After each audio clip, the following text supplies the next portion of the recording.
Alfredo, Jorge Heili te saluda, un gusto saludarte. Hola Jorge, buenas tardes. Muchísimas gracias por el contacto. Bueno, ¿nos puedes contar un poco o sea, las últimas novedades, sobre todo ahora que la Corte Chavista ha rechazado un pedido de María Corina Machado, lo que en un punto refleja que definitivamente no hay ninguna garantía para aquel que no se confiese chavista en Venezuela, ¿no? Bueno, Jorge, no hay noticia en este fallo del Tribunal Supremo de Justicia venezolano. Noticia hubiese sido que hubiese aceptado, hubiera dado por válido los argumentos de María Corina Machado. Era obvio que el Tribunal Supremo de Justicia, marcado por una tendencia político-ideológica, pues iba a fallar a favor del gobierno nacional, a favor del poder legislativo, a favor de esta confabulación en el poder que tiene secuestrado todos los poderes, es decir, esta confabulación que ha destrozado cualquier vestigio de república. La república se sostiene cuando quedan expresamente separados los poderes del Estado. En Venezuela no hay separación de poderes, en consecuencia no hay Estado de Derecho, no hay república. Lo que ha ocurrido con la diputada Machado es exactamente lo mismo que ocurrió con los alcaldes de San Diego y de San Cristóbal, lo mismo que ocurrió con las competencias de los gobernadores electos por el pueblo en elecciones directas, universales y secretas, que a quienes le fueron retiradas sus competencias. Lo mismo que le ocurrió a Antonio Ledesma en el año 2008 y ahora nuevamente ratificado en el año 2013, el año pasado. Sí. Cuando fue reelecto. Es decir, esto que está ocurriendo, pues es lo que todos sabíamos que iba a ocurrir y no hace sino acrecentar, aumentar este expediente de violaciones constantes a la Constitución y a las leyes. Claro. Alfredo, días pasados hablábamos con una colega de Venezuela y nos describía que parece que la Mesa de Unidad Democrática tiene ahí como varias grietas y que eso también dificulta, o sea, esta especie de sensación de que falta unidad en la Mesa de Unidad Democrática y que hay voces que ya son un poco disonantes entre unos y otros. ¿Nos podrías describir cuál es? Porque claro, se habla tanto de Maduro, se habla tanto de estos atropellos a la libertad, pero nos gustaría también saber qué es lo que está pasando dentro de la oposición, que hace un año estaba tremendamente alineada y hoy es verdad que se escucha mucho menos. Ciertamente los ruidos existen, Jorge, porque la Mesa de la Unidad Democrática es precisamente eso, unidad democrática. La unidad democrática no es pensamiento único. La unidad democrática es democracia, es pluralidad, es disenso, es divergencia, es ponerse de acuerdo en función de puntos en desacuerdo para luego alcanzar objetivos comunes. Si nosotros limpiáramos las espinas, llamando espinas esas fisuras, eso que tú llamas grietas, vamos a conseguir un gran consenso en función de la necesidad de rescatar la democracia, la independencia de los poderes, la renovación de los poderes del Estado, la eficiencia, el acabar con la inflación. Es decir, en los puntos álgidos y centrales de la lucha política hay total acuerdo entre los factores de la Mesa de la Unidad Democrática. Lo que pasa es que los lineamientos de pensamiento único esos literalmente sí se han inoculado en el pensamiento político venezolano y se entiende o se quiere hacer entender que cualquier divergencia de opinión implica necesariamente la desunión. Y resulta que no es así. Digamos que Antonio Ledesma, por ejemplo, que ha sido un fiel defensor de la Mesa de la Unidad Democrática, en el momento cumbre del lanzamiento de este movimiento que se ha denominado La Salida, acuñó un término extraordinario que fue unidad en la calle, con lo cual amalgamaba esas posiciones de la Mesa de la Unidad Democrática según la cual había que mantener solidificado el término de la unidad con el otro sector que hablaba de la presencia en la calle. Y su mayor ejemplo, cuando no lo haya dicho ese día, 2 de febrero del año 2014, en la Plaza Brión de Chacaíto, en Caracas, es lo que ocurrió en Venezuela en el año 2007, luego del cierre de RCTV, canal de televisión venezolano pionero, con más de 53 años de transmisión. Lo que ocurrió ese año, Jorge y amigos que nos escuchan de Infobae, fue que la calle y la posibilidad del triunfo político electoral se unieron.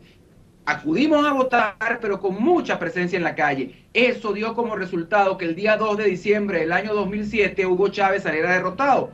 Eso mismo debe plantearse en los próximos momentos en Venezuela, porque la Mesa de la Unidad Democrática hace un trabajo político y hay una infinidad de venezolanos, hombres y mujeres, en su mayoría en este momento jóvenes universitarios, que están dando el todo por el todo en la calle. Claro. Basta que nos pongamos de acuerdo unos y otros para demostrar que ciertamente la unidad es mucho más que lo que cualquiera de los enemigos de esa unidad democrática están intentando decir aquí dentro y también fuera de nuestras fronteras. Claro.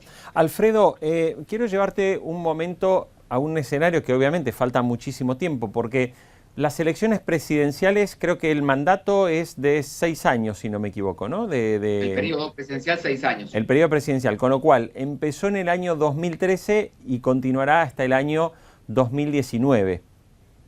Sería, digamos, la situación de Maduro. Este periodo presidencial debe terminar en el año 2018, es decir, entregar en el 19, porque este periodo presidencial es excepcional. Este periodo, Maduro está concluyendo el periodo que inició, o que debió haber iniciado Hugo Chávez.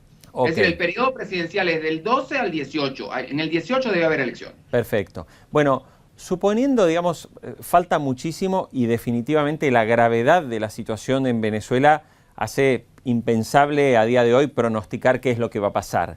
Pero supongamos que se calman un poco las aguas y llega ese momento. Si Leopoldo López ya está liberado en esa época, porque la verdad que con el chavismo es difícil de predecirlo, pero si Leopoldo López llega a estar libre, todo parece indicar que es el número puesto para ser el gran candidato, ¿no? Jorge, yo no tengo esa visión de hacer predicciones en relación a eso. A mí me cuesta muchísimo creer que una situación de altísima conflictividad social, económica y política como la que vive Venezuela se mantenga en el tiempo hasta el año 18. Tú has advertido que falta mucho para eso y que la situación en Venezuela no da tiempo para muchas predicciones. En diciembre, luego de la elección municipal del 8 de diciembre, con el triunfo, por llamarlo de alguna manera, del gobierno en esas elecciones, pues no había como mucha opción para pensar que en mayo del año 2014 íbamos a estar viviendo esto que estamos viviendo. Claro. En el mismo febrero de este año 2014, pues pocos daban, digamos, fortaleza y solidez a una protesta social que se iniciaba en el este de Caracas, y resulta que hoy, 12 de mayo, se están cumpliendo 3 meses de las protestas en el país. Es decir, creo que sería, más que aventurero, sería temerario plantearse un escenario de cara a la elección presidencial del año 18, cuando la Constitución venezolana prevé una cantidad de artículos vinculados con otras salidas constitucionales que no necesariamente apuntan hacia el año 18, porque prevén la renuncia del presidente de la República, en el caso que lo considerara pertinente, prevén el referendo revocatorio. Es decir, hay el propio llamamiento a una nueva asamblea constituyente de carácter originario. Es decir, hay algunos planteamientos de tipo constitucional que podrían ayudar a solventar esta crisis que, como tú bien sabes, Jorge, por el seguimiento que le has hecho a la situación en Venezuela, no pareciera estar muy ganada a la idea esa de soliviantar lo que está ocurriendo, porque aquí no se trata de sentarse en una mesa y decidir la libertad de uno u otro preso, o de decidir el aumento de la gasolina en 3% o en 10%. No, la situación en Venezuela es extraordinaria envergadura. El presidente, quien cumple funciones de presidente de la República en este momento, reconocía 20% de la paralización del parque industrial venezolano. La industria automotriz, por ejemplo, decidió cerrar sus puertas por un mes. El fabricantes de pastas decidieron cerrar por falta de materia prima. La prensa en Venezuela no tiene papel para imprimir. Es decir, aquí hay una cantidad de elementos que conjugados con una inflación que ya pasa del 60% al interanual, con unos niveles de desabastecimiento, con unos niveles de escasez. Es decir, Ciertamente lo que está ocurriendo en Venezuela no da luces para que nos planteemos escenarios a tan largo plazo. Pareciera más bien que es un tiempo de reflexión, tanto en el interno del gobierno como en el interno de la oposición, porque esta crisis no es una crisis para unos y para otros, esto es una crisis para nosotros inmensos. Claro. Muy bien, Alfredo Yanes, gerente de contenidos de El Universal TV. Queremos agradecerte el contacto y siempre la buena disposición para hablar con Infobae TV.